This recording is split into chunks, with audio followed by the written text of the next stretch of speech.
Saudi अरब के रिहायशी कवानीन के मुताबिक गैर मुल्की तारिकीन अगर मुस्तकिल बुनियादों पर अपने वतन वापस जाना चाहते हैं तो उन्हें खुरूज नहाई यानी फाइनल एग्जिट लगाना पड़ता है, और ऐसी सूरत में उन्हें 60 रोज़ के अंदर सफ़र करना लाजमी है, बसूरत दीगर उनका वीज़ा एक्सपायर हो जाता है। इन्हीं कवानीन से मुतालिक उर्दू न्यूज़ के कारीन अपने सवालात अरसाल करते हैं। एक शख्स ने दरियाफ्त किया कि कारकुन का खुरूज नहाई लगाए हुए 2 बरस गुजर गए हैं।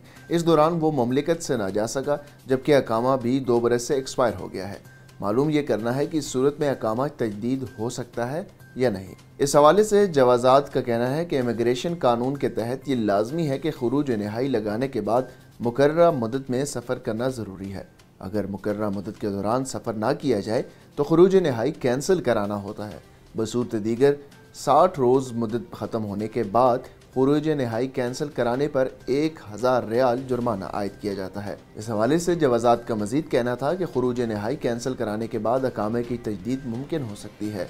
वाज़े रहे, खुरूज नहाई यानी फ़ाइनल एग्जिट लगाए जाने का मतलब ये होता है कि अकामा होल्डर मुमलिकत में क़याम को ख़त्म करके अपने वतन मुंतकिल हो रहा है। खुरूज नहाई लगाने के बाद कानूनी तौर पर 60 रोज़ का वक्त दिया जाता है। इस दौरान खुरूज नहाई पर जाने वालों को सफ़र करना होता है। अगर सफ़र ना किया जाए तो लाजमी है कि उसे कैंसिल कराया जाए। खुरूज नहाई की मनसूखी की कार्रवाई आजर या कफ़ील के मुकीम या ऑफशोर पोर्टल के ज़रिए की जा सकती है।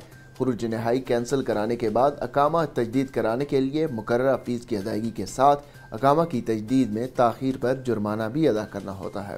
अकामा की तजदीद में ताख़ीर पर पहले बरस 500 रियाल, जबकि दूसरे बरस भी तजदीद में ताख़ीर होने पर 1000 रियाल जुर्माना आयद किया जाता है।